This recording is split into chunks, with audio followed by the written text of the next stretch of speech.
Hey guys, it's Roscoe on the Space Couch today. I've got a real classic of science fiction for you. I have this. I've had this in my possession since 1979. There is the back, and I think that is a Le Corbusier drawing. See, it was £4.95 back in around 79. That was quite a lot of money. What this is about, it's about this city in science fiction. It's got loads of great illustrations in it. So, for instance, here is a moon base. You know, brilliant stuff. What else have we got? Things like this. You know, when they're talking about making New York span the world, that's on that one here. And this is, I don't know, is a Greek city plan, is it? Alexander the Great, Dinocrates, devised that project. What else do we have? Stuff from, say, the medieval times like this, about the city. And then, obviously, that, Tower of Babel. And you might recognise that as well. Let's see, what else have we got? Yes. I think this is a S.J.K. Le Guin book cover. And obviously High Rise has just been made into a film recently with Tom Hiddleston. Then you have these, which are just excellent things. And here's something from the old Dan Dare, which is great. I think the Red Moon Attacks, something like that. The Red Moon Mystery. Then we have this. Some of these actual city plans, I think some of those were for the Berlin if they had won the Second World War. This here, Fritz Lieber's Gather Darkness. I've got that book somewhere and it's fantastic. What else do we have? So many things. It's just really, really good. Yeah, Cities of Tomorrow. I loved all those old comics and stuff like that. They were absolutely fantastic. Then we have some stuff. I think this is those Buddhas in Afghanistan that were destroyed by the Taliban or ISIS. And at the bottom there, obviously that's from Logan's Run, which is a huge film in the 1970s. There's this. I think this is for Paris or something. Yes.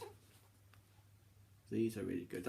This style was very popular in the 70s. Then we have this. Now, this one here also shows up in another book that I will be showing you later. This one, I don't know what's going on. There's like a giant apple. Maybe it's some weird wonderland. Who knows? What else have we got? Aha. Is that an O'Neill cylinder, I think? And this will be some other kind of space station. And these are really good. Atlantis, depictions of that. This is wonderful covers. All the pictures in this, I mean, because I got this not that long after I saw Star Wars. So inspiring for a young mind. Absolutely brilliant. Here's some more early depictions of what the future would look like. What else do we have? Yes, here. Now, I do believe this was used for the cover of The Green Hills of Earth, I think. This is a really good one also. This also appears in another book I'll show you later. I'm sure it was for, yes, it was for Green Hills of Earth, that one. What else do we have? More versions, I guess, of space stations. Standard O'Neill type of thing. Torquedara Varenco, I think that was a French cartoon. Some illustrations from that. The bridge that crosses the stars. Imagine what kind of construction that must have been. I have also, I think, seen that illustration somewhere also previously, but I don't recall where. What else do we have? I think that's more from Philippe Groussillet, who did that bridge, the Torquedara, I think. Let's see. That's how they used to think Atlantis would be. Very Victorian, I guess, promenade. City at World's End. Is that a James Blish Cities in Flight? What an absolute classic of science fiction that is. The early Mars colonies. Perhaps this is Elon's landing. Who knows? Well, he knows, I expect. I'm sure he's got plans for it. What else do we have?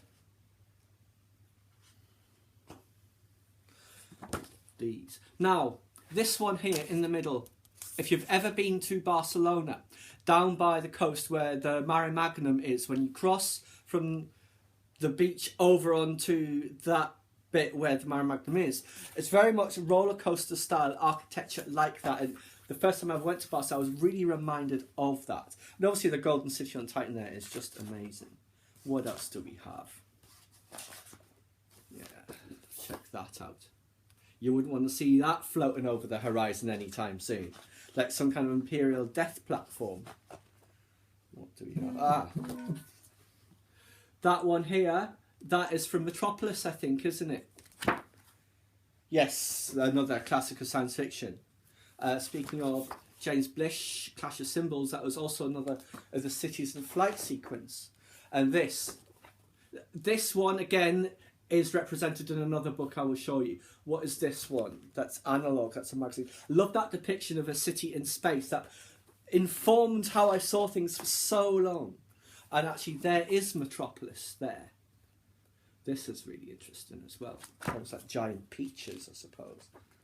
What do we have? I think this looks like Atlantis, but I believe it is a Flash Gordon adventure. Yeah, it's brilliant. And this, again, just incredible. What is this one? The Men of Pluto. Indeed. Well, New Horizons didn't spot that city, but if it's underground, they're probably not going to have done. Some more Le Corbusier there as well. There's some very interesting. Yeah, this is very odd, but really amazing. What else do we have?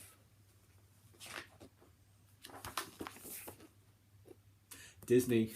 And this, I think, this is actually is or was, it might not be there, a hotel that's in the Florida Disney World, but I think that was used in that original Logan's Run, I'm not sure. That, obviously, the Pompidou Centre. Pneumatic structures, early Bigelow type habitats, perhaps. Yes, there is a 19th century view of the future down here, which is very nice. All looks like it's full of palm courts and all of that. Yes. Who else? Yeah, this is more city styles. I think it's Italian. I thought this was Le Corbusier. It's not. It is Santelia, who was an Italian futurist. Some more Maker of Universes. I've got one of the books in that series, although for Philip Jose Farmer, the one I've mostly got was the Riverworld series. Serenus, the water city of Callisto. It's funny compared to what we know now to back then. Now, I love. This is fantastic. That really looks like what it would be like to living in a cavern on the moon. And there's some more down there. Is that it? Pretty much, yes. So anyway, guys, that was just one of the books that really informed all my sci-fi thinking when I was a kid.